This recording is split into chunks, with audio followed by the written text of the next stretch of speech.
All right. Hello, everybody. I hope this is on live. You want to double check for me, hun? It looks like it. I see live. Yeah? Okay. I've never done this before, so I'm going to this is a kind of a test to see if I am doing this right. You want to go to my channel and just double check? I'm doing that right now. Okay. In the meantime, I want to say hi. Let me see. Oh, there we go. Hi, Angie. Oh my gosh. I'm so glad Angie's here. She is from Australia. Love it. Okay, thank you. She sees us. Okay, so I want to say hello. This is Lynn. I am learning how to do live streams. So I'm doing my very first live. Oh, and you can see me and hear me. Fantastic. So I have no idea what to expect. I don't even never done this before. So I have invited my wonderful husband to join me, Mr. Midlife Carnivore, Dave, and we're going to chat about all sorts of stuff related to our health, our diet, and what brought us to doing this carnivore lifestyle.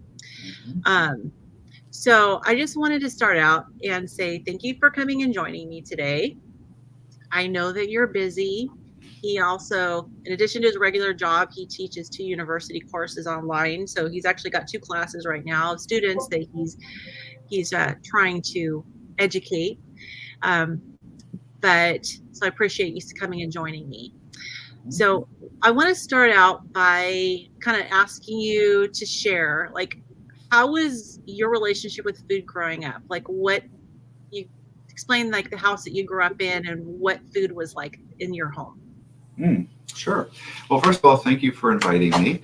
And, I feel honored to go on this journey with you. And I've been getting a lot of benefits from the carnivore lifestyle, much as you have. So it's been a win-win, I think. Good. So I appreciate that. And I love doing things with you. So as far as what was my life like in terms of my diet, my mother, my parents are very European. They're from, former Czechoslovakia, and my mom was a stay-at-home mom, and she always made us. I'm an only child, and but she always cooked really, really well for us every day. That was one of the things that I can honestly say that I've never missed a meal growing up. And she's always cooked from scratch. So a lot of the foods that she made, in retrospect, were probably really healthy. Yeah.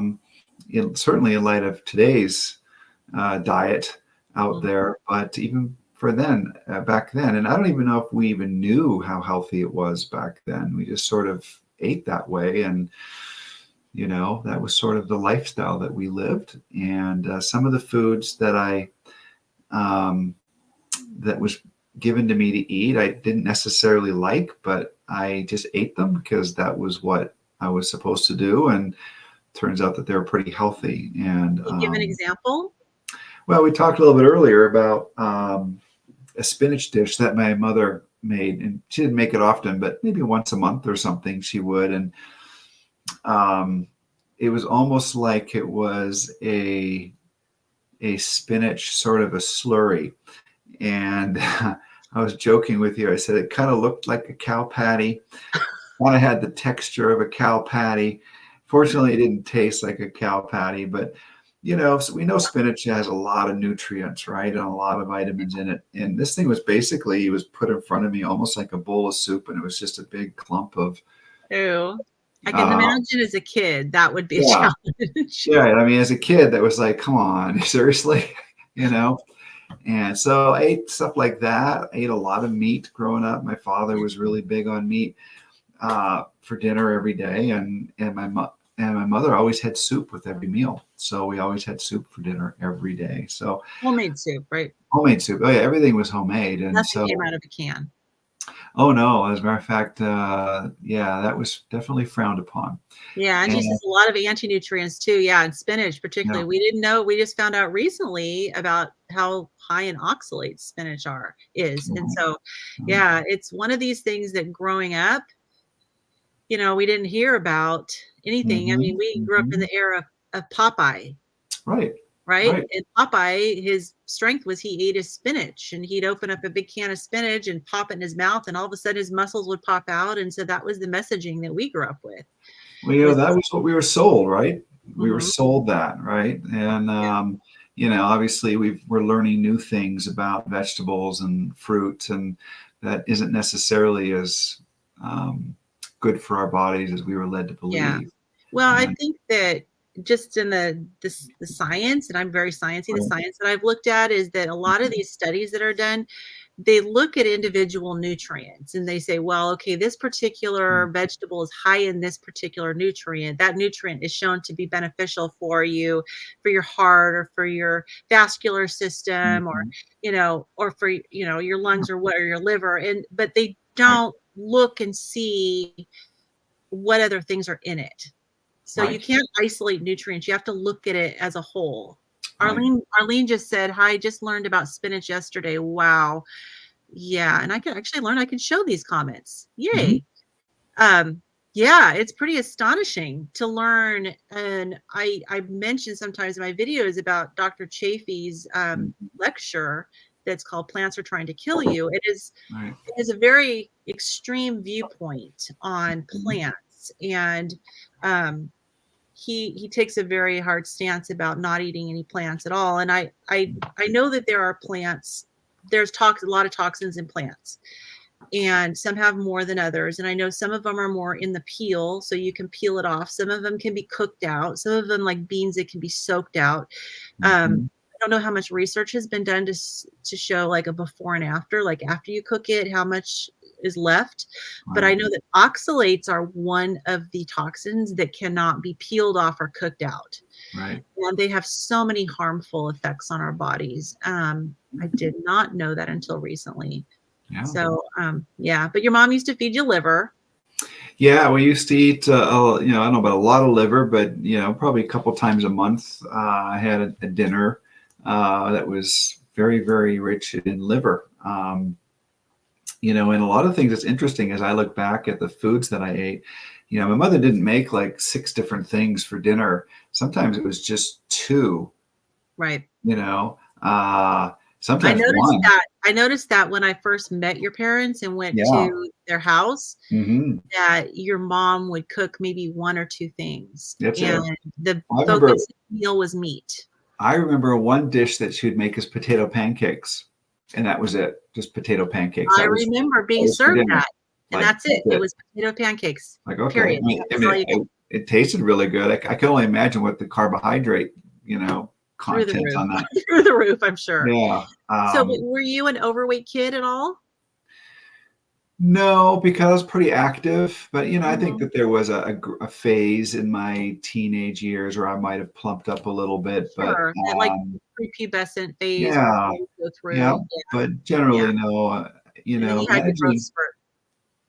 yeah, managing my weight has always been fairly easy. I think it's because when I was younger, I was fairly active, and Yeah, and as an adult, I'm still fairly active, but right. I don't eat as much, or I'm a little more, I get to a point with my weight where my body just doesn't want to go any farther, and so it just kind of bounces off Yeah. a glass ceiling and says, no, it's not good. So, So when we got married, mhm, which was in 1990, mhm. do you remember how much you weighed? I don't, but I'm going to guess it's more than I do now. Yeah.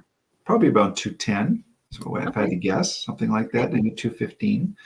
And so how did things change going from being fed by your mother, Mm, who was an amazing cook and yeah, cooked very kind of simple whole yeah, yeah. foods, to now being married?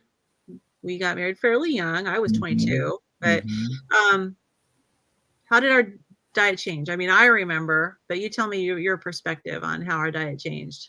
Well, I mean, it was very different, right? Because My mother cooked a certain way, and she cooked very European style meals. And not only that, my parents were very rigid on when they had their meals. It wasn't just throw Right. something out there, eat it whenever. There was a cadence to how they cooked and ate and when they ate their meals on a day-to-day basis. Mm-hmm. So that probably was good for your general digestion, I would think. But I think when I married you and kind of integrated into your family, your family's diet was definitely very different. I think definitely wasn't as much regimented on timing. I loved your mom's cooking, but in retrospect, it was obvious that your mom's cooking was, a lot of canned type products. I Yeah. loved those little quesadillas that she made, or not quesadillas, but the Oh, little, um, yeah. Give me a second. Let's read this comment and then we'll go back to uh, that. So my Apex Odyssey says, my grandmother did most of the cooking when I was a kid in the 70s, yeah. probably 70s. Let's see. We had Mhm. cornbread or biscuits with one meat and one vegetable. And the vegetable was probably beans. Right. Yeah. I mean, the 70s, it was a different time. Yeah. And it was really more like the early 80s or so, maybe late 70s, early 80s when the eat low fat thing came in. Right. So back in the 70s, people generally were still eating fairly well. Now, her meals were cooked with love. Mhm. And, she'd make bacon and eggs for breakfast. Mhm. I'd have cereal, but I'd never had any of the sweet cereal. But yes, okay, so you mentioned quesadillas, but they're what she called enchiladas. Enchiladas. Yeah. Okay, so here was my mother's enchiladas. She took a 6-inch corn tortillas and she fried them up a little bit in some oil. And of course, it was probably corn oil or Hmm. vegetable oil. It was not, I never saw even olive oil in the kitchen growing up. Um, and then she would put Nally's chili in it. She would sprinkle a Right. dash of minced onion, and then she would close it up and weave a toothpick through to keep it closed. And then she Hmm. put a half a slice of Kraft single Right. cheese-like product across Hmm. the top. And she would fill a Right. 9 by 13 casserole dish with those and then put them in the oven Right. until the cheese melted. And that was her burritos. Right. Now, we lived in California, so it's not like we didn't have our fair share of Mexican restaurants so that she would know what an actual burrito was, but we never went to Mexican restaurants. But yeah, so my mom and her corned beef casserole where she'd pop open a can of corned beef and like a whole thing of Velveeta cheese and pasta and yeah. I only heard about Spam before I met your family. I only heard about it, Yeah. and then So when I we met have your, you, how you were raised, and then me, yeah, I was raised on margarine and canned right. vegetables, canned everything. It's amazing my hormones. Well, and my hormones were messed up. So I so our early marriage, do you remember when we were pretty poor? We didn't really have Mhm. much, but we used to eat a lot. Yeah, so we used to go to Walmart and to do our grocery shopping, and I always joke that's before Walmart really even had a food section. That's right. but but they had some sort of a makeshift aisle. They threw some cans of product out there, and so one of our favorites was um, baked beans and creamed corn. Right. That was it. Yeah, I'd heat up a pan of baked beans and a pan of cream corn, and we'd pour it on the plate, and that's what we'd eat. That was dinner. So, yeah. So over the years, your weight, what was the highest weight you ever got up to? About 232, maybe 235. Okay. Yeah. Okay. We got another note here. So let's see. Arlene says, I'm going to watch more of Dr. Chafee. He's so wise. Yes, he is. Hmm. Just learn from Dr. Chafee. Try butter or fried fat, or cook cold uncooked fat to see what works because butter made me have super loose stools. Yeah, solid fats are better if you have looser stools. if you have rendered fat or liquid fats, they will generally tend to give you more loose stools. So you can kind of play around with the fat in your diet, the consistency of the fat, to see, to try to get your bowels regulated. And especially when you're first starting, lots of times when you're increasing your fat, like I know I had to increase my fat kind of gradually. But in order for your liver, if you have a gallbladder, for your gallbladder to get caught up with how much bile you need, but sometimes the extra bile production will cause you to have extra loose stools, or if you're eating too much rendered fat, that'll cause you to have loose stools. So yeah, Dr. Chafee is a good one to make sure you follow. So, okay, and let's see, we got another comment here from Angie. My mom started the low-fat, high-fiber diet in the mid-'80s. Yes, she says that was her undoing health-wise, although she thought she was doing us all a favor. I was in my teens and started getting fat. Yeah, the '80s was the time where everyone said that was the enemy. Yeah. And look at the price we've all paid for it. We have gotten nothing but more and more unhealthy. So yeah, it's amazing the things we've been told over the years and what we find out is not true. Right. And when it comes to our diet, and the more you dig and go down the rabbit hole, the more you can see how much money is behind it. Unfortunately, I think industry, sometimes even agriculture, can be behind some things, as far as, like, I've never really seen like cattle ranchers out there promoting beef, maybe every once in a while, but it just seems like a lot of these the agriculture that's subsidized, like corn, soy, wheat, tends to have a lot of backing behind them, as far as pushing products, because those are like more ingredients in products. And products sell. So let's see. So Angie says, I'm only 2 months into this week into carnivore, and cooked fat is working. Oh, good. So you're that's excellent. Yeah. All right. So let's see. We've got Sherry. Hi, Sherry. Happy first life. Thank you. Just love your channel. Thank you so much. I'm new to carnivore on day 8. You helped me get going. Thank you. Thank you. And go you. Thank you. That makes me so happy to hear that. You can absolutely do it. And like I said, the first couple of weeks are challenging, a little more challenging, but push through it. Surround yourself with a great community of people. Carnivores are great people. And we're not hangry, so that helps. So, okay. So Dave, tell me how is your health just in general? Now, we're not talking about your weight, but did you have any health issues that you struggled with before we started to go and decide to do the carnivore diet? Not really. I mean, I've always been blessed with good health. So, I'm probably not a good, poster child for the carnivore diet. But, there's some things I can tell you for sure, or the carnivore lifestyle, rather. Well, for one, I didn't really have any health problems. I was a little overweight, maybe 20 pounds to lose. As I'm getting older, I'm 53 now, I started feeling like I'd wake up in the morning and I was a little bit achy. My joints might, be a little stiffer than I'm used to. I had a bum knee for about a year, and that's completely cleared up. And I don't know whether that's a carnivore lifestyle thing or not, or just coincidental, but what I can tell you with absolute certainty, is that, my mental clarity is better. There's no question, by reducing all the carbohydrate in my diet, and my body naturally going toward seeking fat deposits for all of its energy sources, that's allowed me to lose weight. I feel better. I feel more. One of the things I noticed that was really acute was I don't need as much sleep. Like, I'm not as my need for sleep isn't as much. So I could sleep for 4 hours and feel great.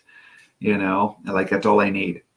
I'm not. I don't feel sleep deprived at all. I've heard a lot of people experience that. I think I'm kind of experiencing that. I mean, I have so much more healing to Mhm. do than Mhm. you do, but I am Mhm. finding I'm not needing to take naps in the middle of the day Good. before Yeah. I was. So I think for me, that's an improvement. So there's a Right. question for you, hun. Mhm. So can you see the question? Yeah. How are you lying Yes. diet No, to? not how. Just Dave, are you lying Oh, diet? are you lying? I'm sorry. Glasses. I'm getting old. My Sorry. lying diet to? No. I don't even like uh, to suggest that I am. I'm kind of pseudo carnivore. I I'm probably 95% carnivore. So I'll qualify that just a little bit. So I do like to eat some cheese, and some of the cheeses that I eat have some carbs in it, though few, but there's some Mhm. carbs. So I'm not zero carb. I'm just so low.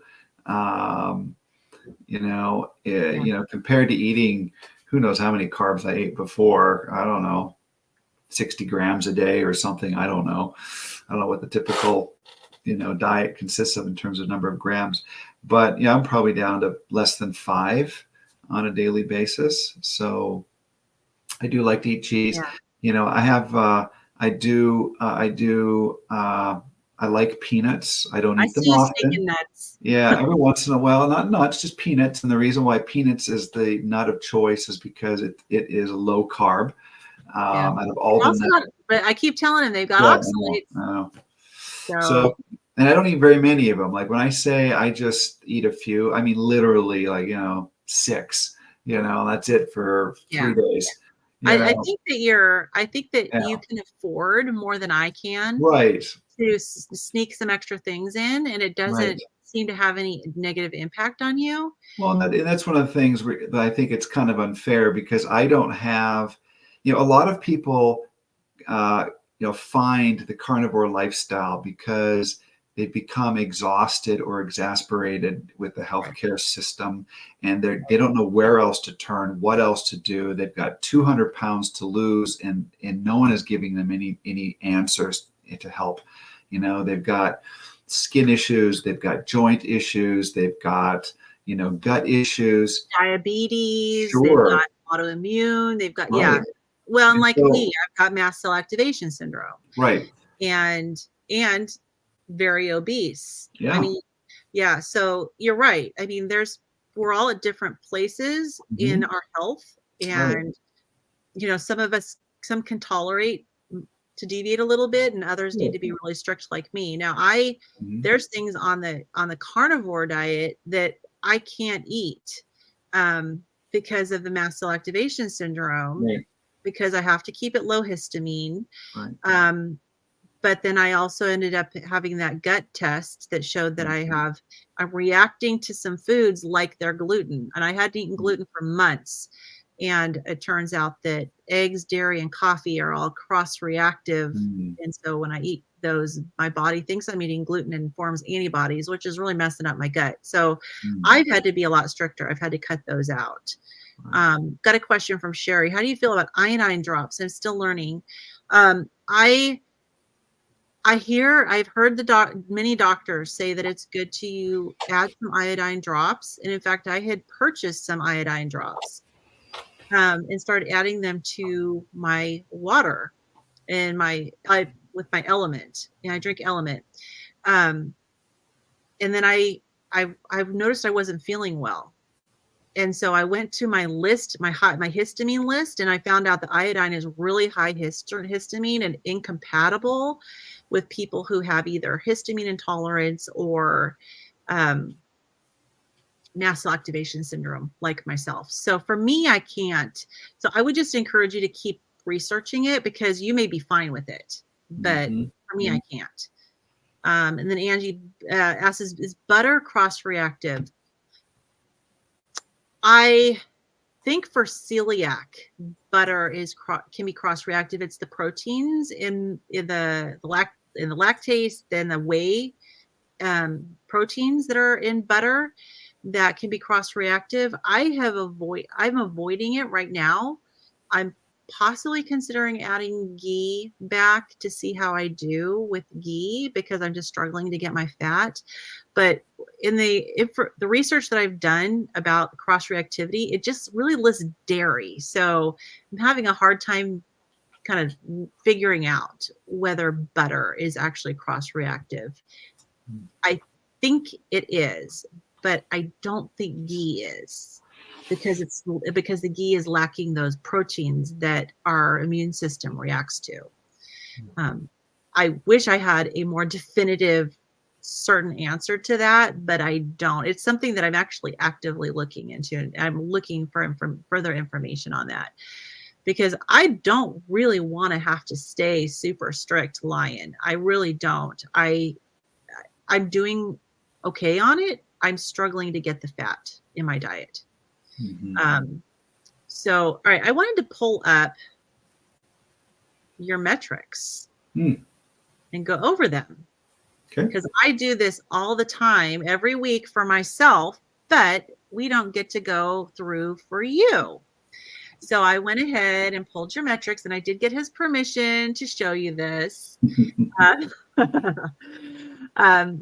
we're going to go ahead and look and see. Now, I have to make a note here that, hey, for the first, couple weeks? Yeah. You were hopping on our body composition scale with socks. Right. I didn't know. So we weren't getting actual body composition numbers for him until June 16th. I've got another comment here. Let's go ahead and pop that on there. A health doctor named Mario on another channel said for me to try sea moss powder instead of iodine drops. I had diabetes and arthritis. I'm 66. I've lost 75 pounds and have 47 to go. That's interesting. I haven't heard that before. Sea moss powder. That sounds like something I probably can't have, because I can't have most seafood, but I'm going to, and I definitely can't have algae and stuff like that, or kelp and whatever. I'm going to write that down, and I'm going to look into that. Okay, so let's see here. Okay, so as far as weight goes, your top weight was not 219.2. It was actually like 228, right? Yeah. 229. Yeah.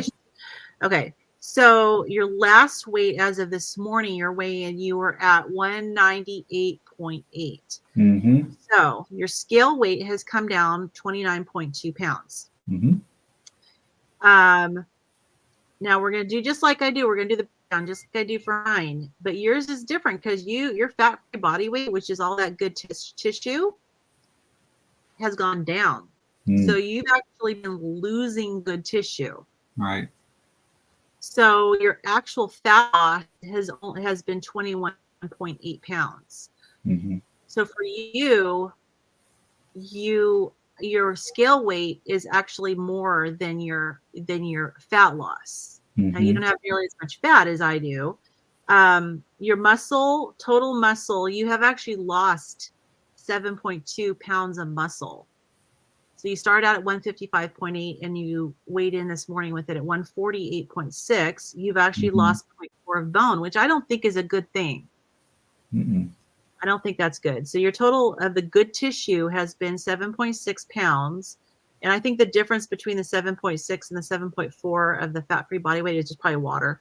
But I think when I look at your metrics, I feel like you're not eating enough. Well, but my metabolic age went down. As a matter of fact, my metabolic age is accurate.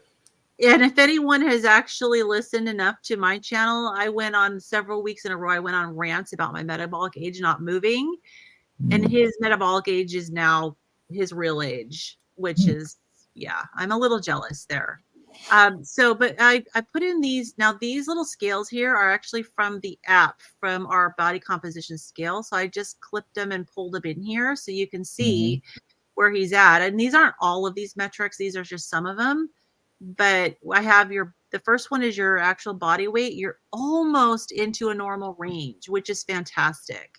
Your body mass, your BMI is 25.5, and to be normal, it needs to be under 25. So you're just right on the edge of being there.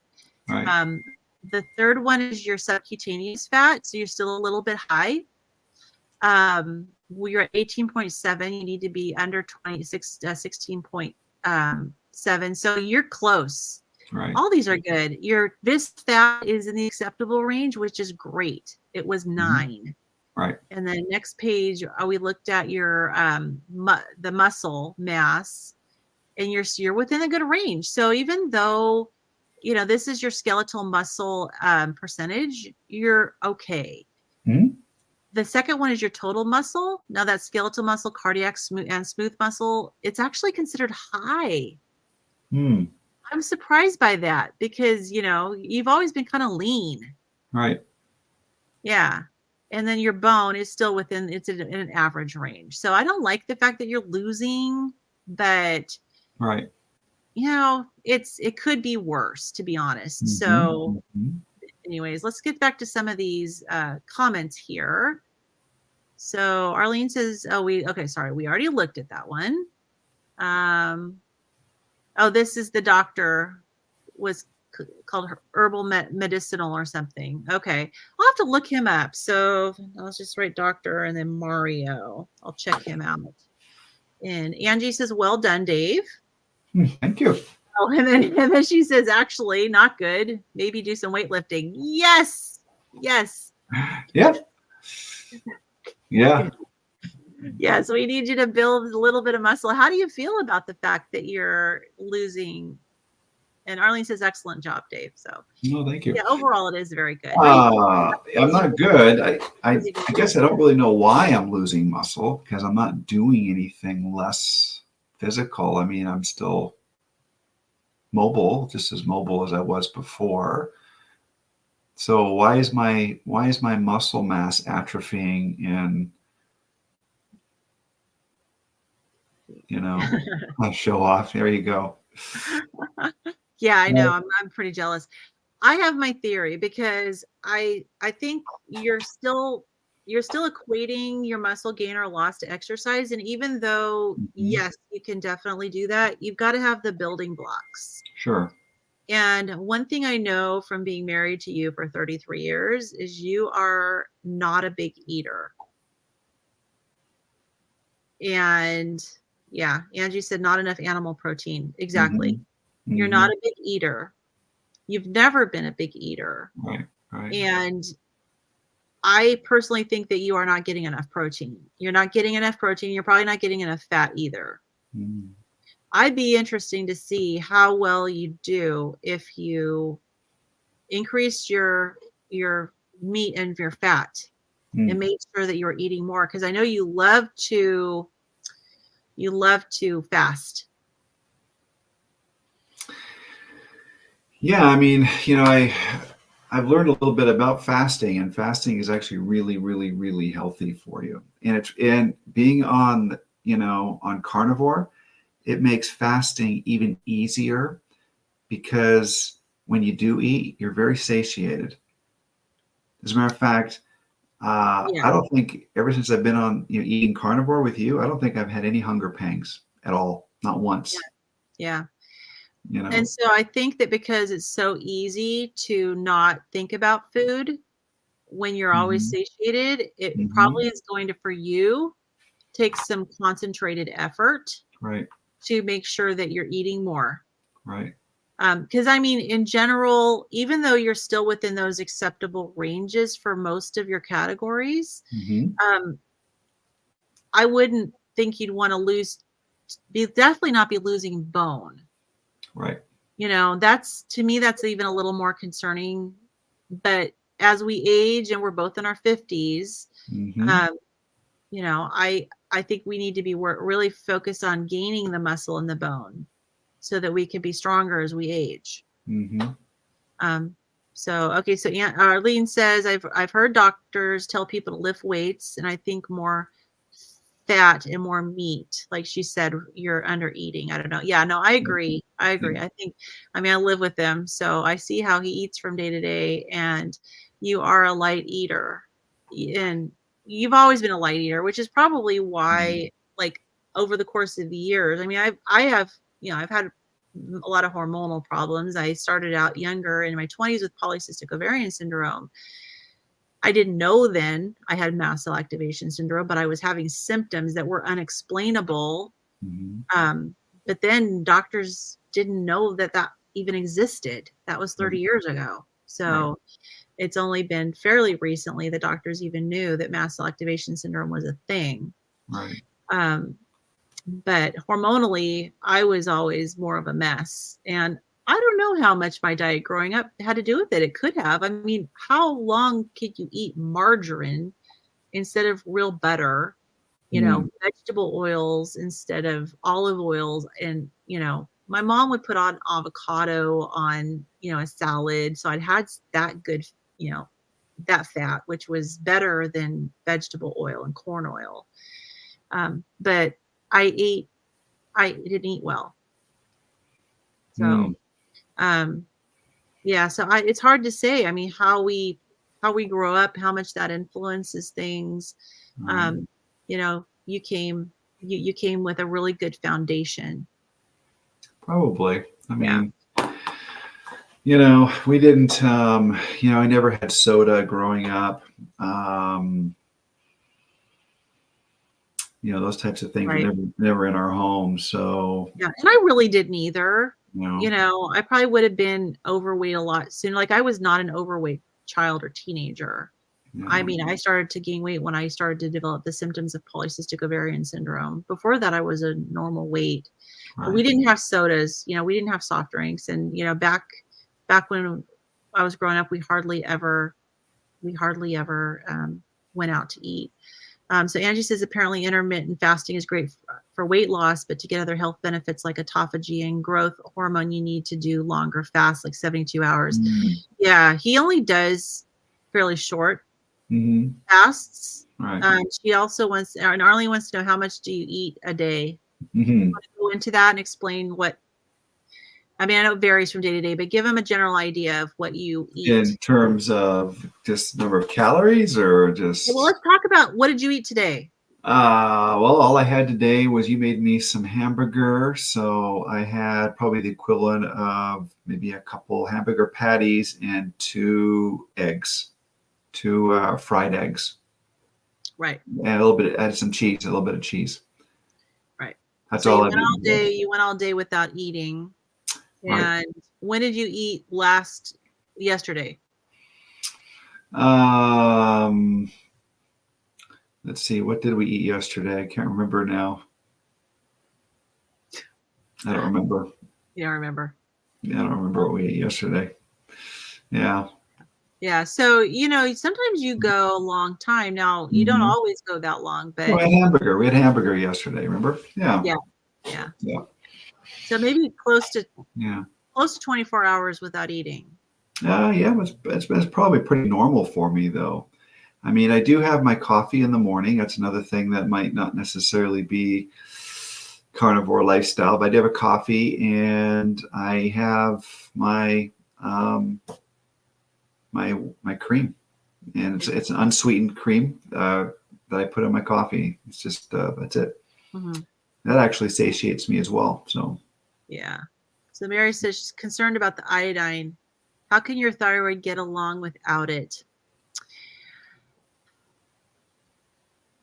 That's something that I am concerned about as well. I don't know the answer to that. And it's one of those things I'm going to dig into. And in fact, I'm going to write that down as one of my things to look into. I am guessing that there are other sources of iodine. I don't know for sure, though. Let me write this down. I mean, I wasn't, I'm going to look this up since we're here. Let's see. I'm just going to look up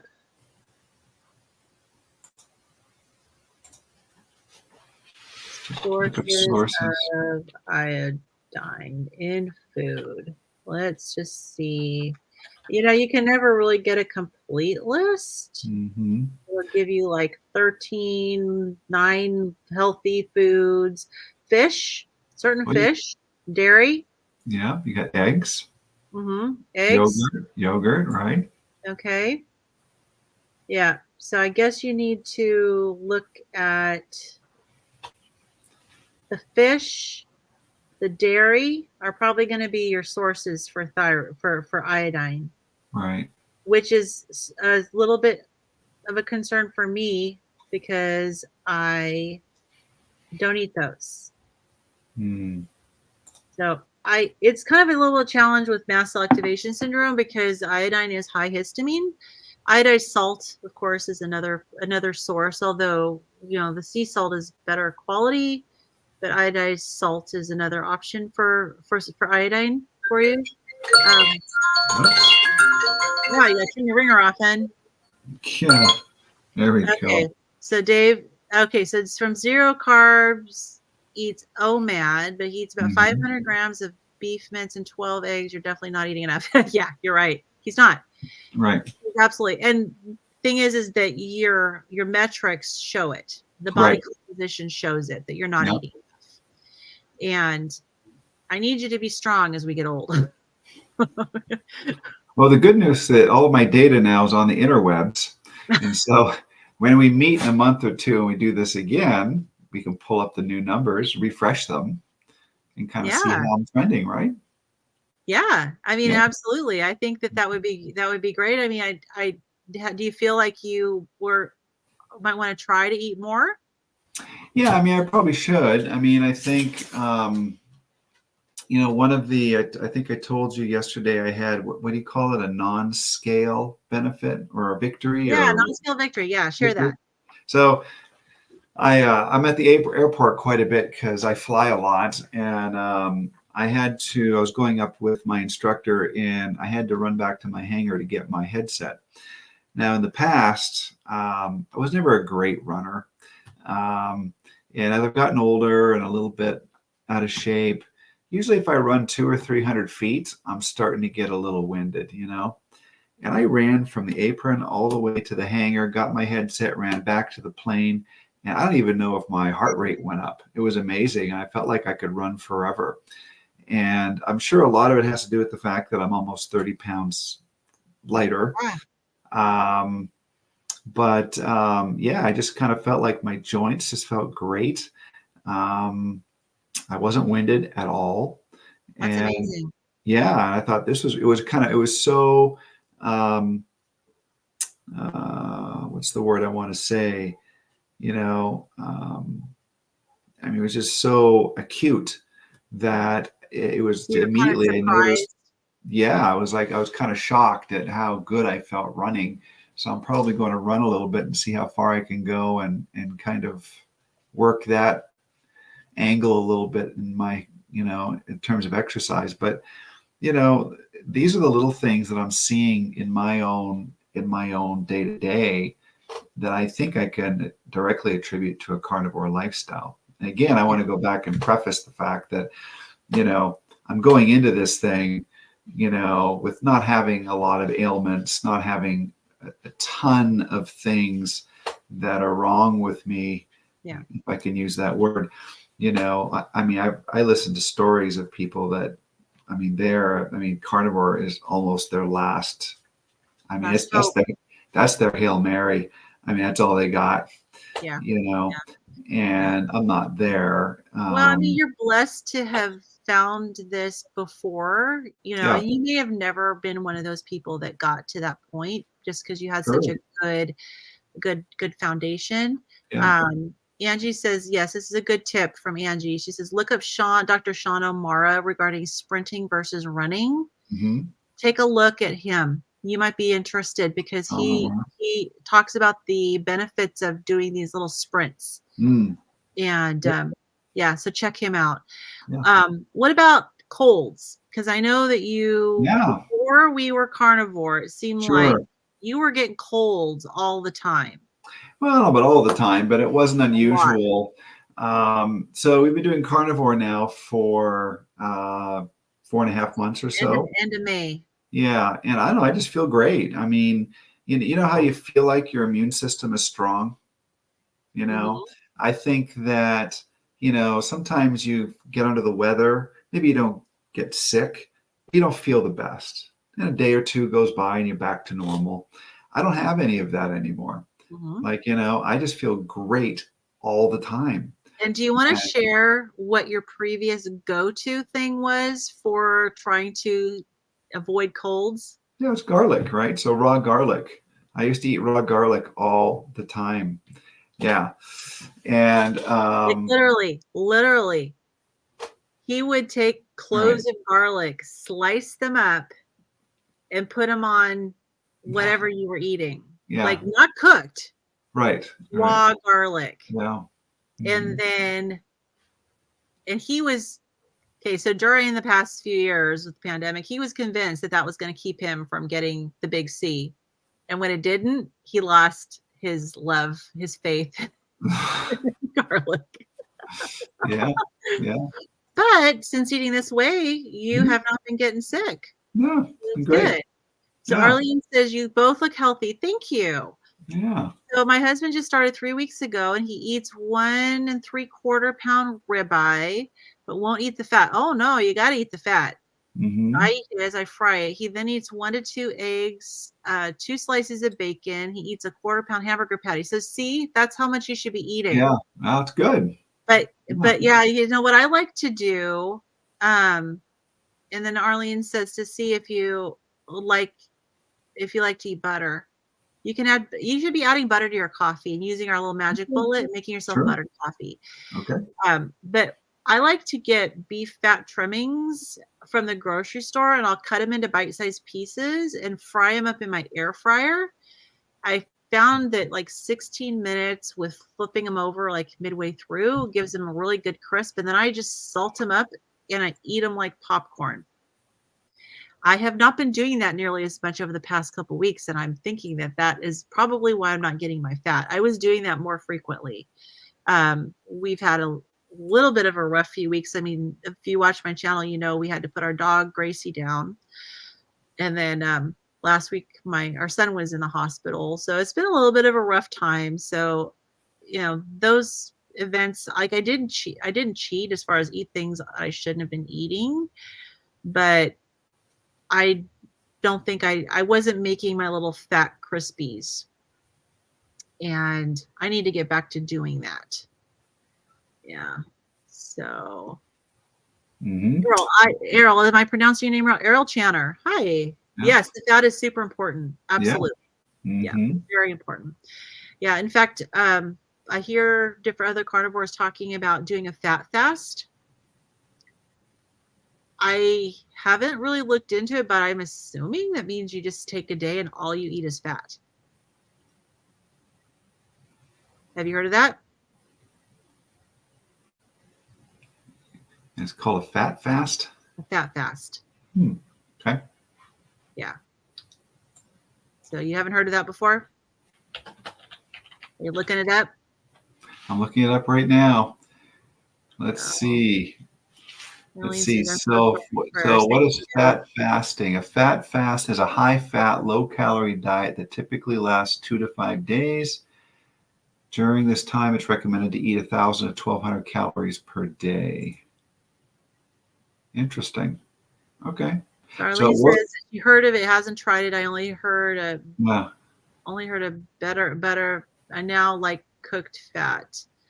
Yeah. Yeah. And actually there's recipes for brown butter that I haven't tried because I had to cut out butter, but there's some recipes that I was going to try if I could continue to do butter.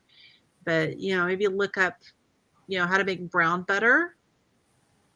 And Angie says, yes. Fat fast is 1 day of eating fat only. Yes. Okay. And Errol says, good morning from UK. Oh, hi. Happy Tuesday to you. You're 80 days carnivore. Excellent. Excellent. Hope you're doing well on it. And if any of you have a YouTube channel, put it down in the comments. I'd love to be able to check you out.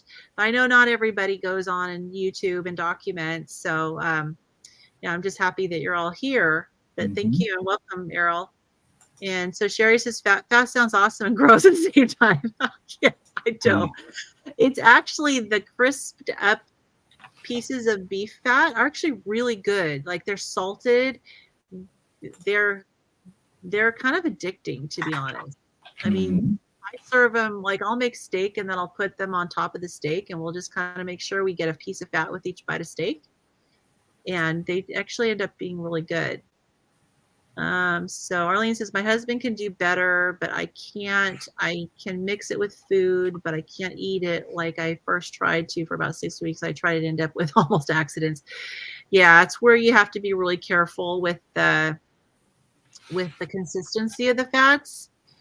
And you may have to kind of back off a little bit and slowly increase your fat until you're more fat adapted.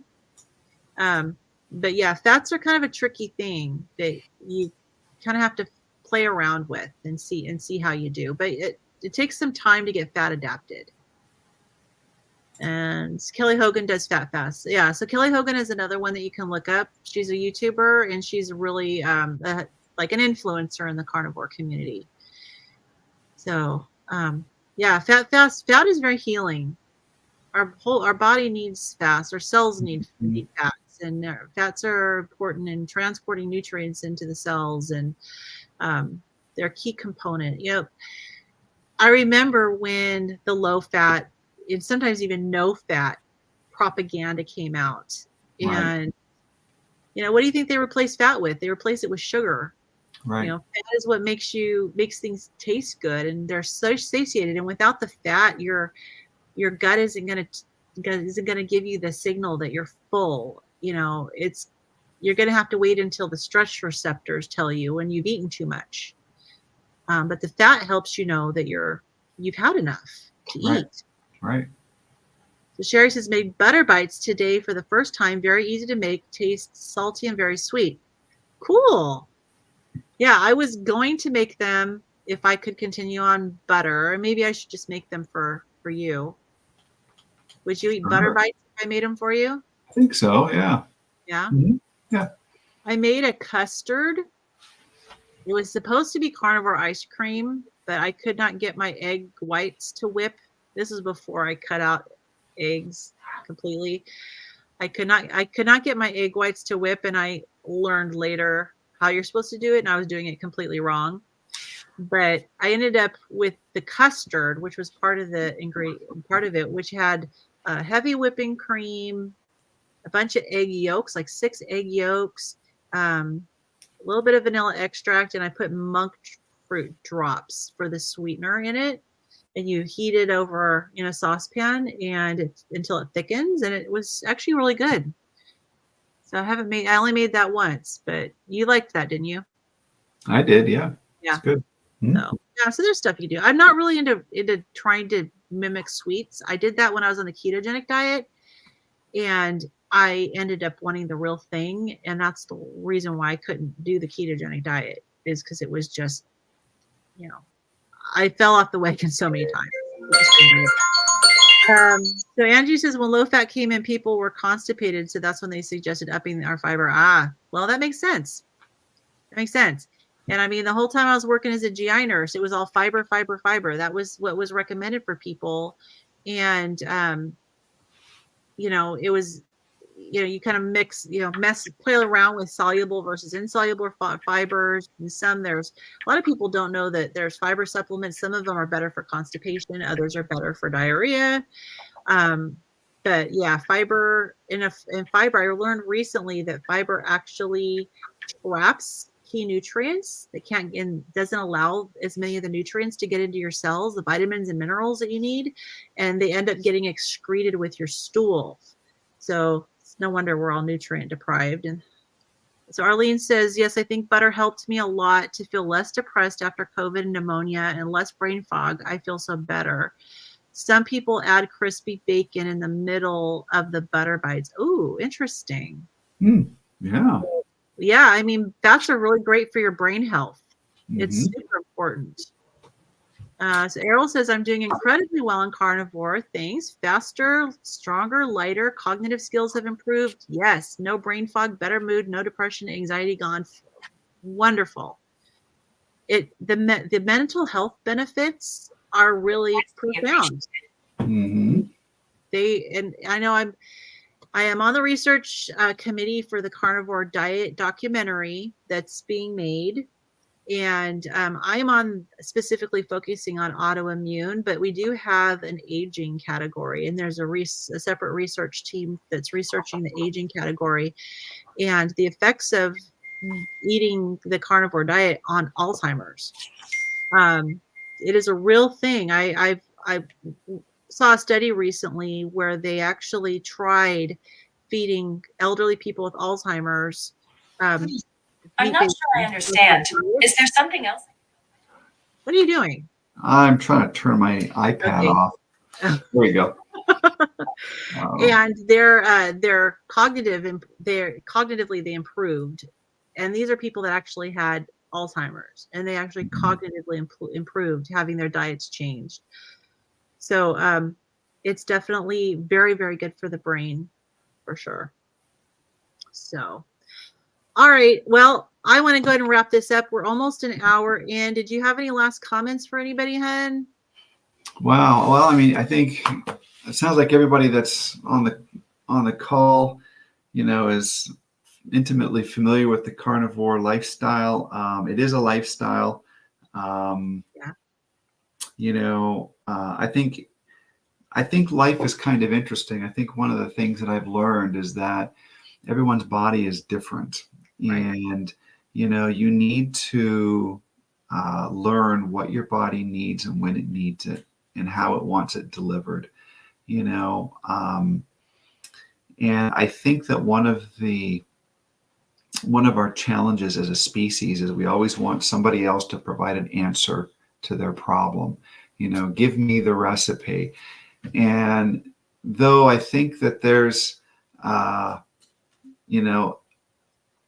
mindset can solve problems, but everyone's body is different. Everyone's condition is different, and I think that you need to sort of really learn what your needs are, when you should eat. I mean, they call it, a hack, right?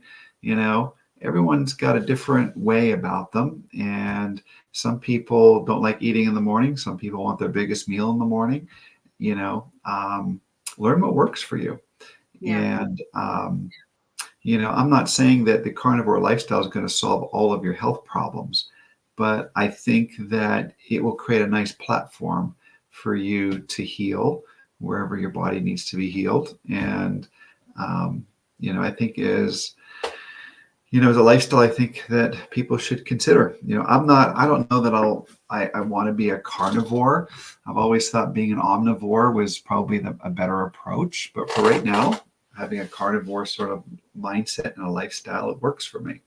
At some point, I'd like to eat vegetables again, maybe in moderation, maybe, and I think there's room for that. And I think that at some point, if we ever do, I think we're going to be very careful about oxalates for sure. Sure.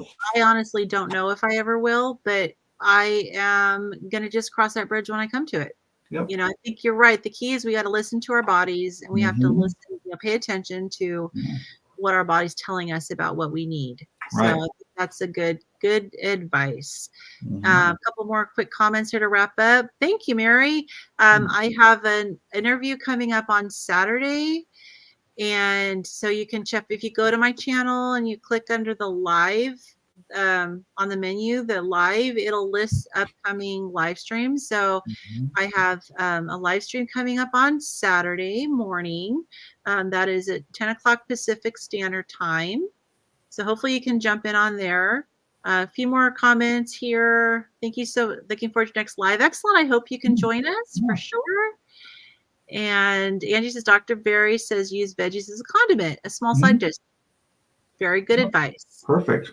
Errol says, good night, everyone. Good luck with your carnivore journey. Trial and error. Stick with it. All of you did figure it out as I did. Excellent. Very good. And Arlene says, yes, everybody's needs are most important to keep going, even on this lifestyle. So have what you like once in a while, too. Thank you both. I needed the encouragement today. Thanks. Good night. Good night. Thank you. I'm really glad you joined us. And thanks so much from Angie. So glad to have people from the UK and from Australia. It's wonderful. We are a great international community, and we could be so supportive of each other.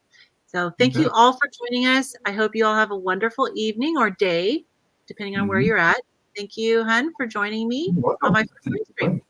All right. Awesome. All right. See ya.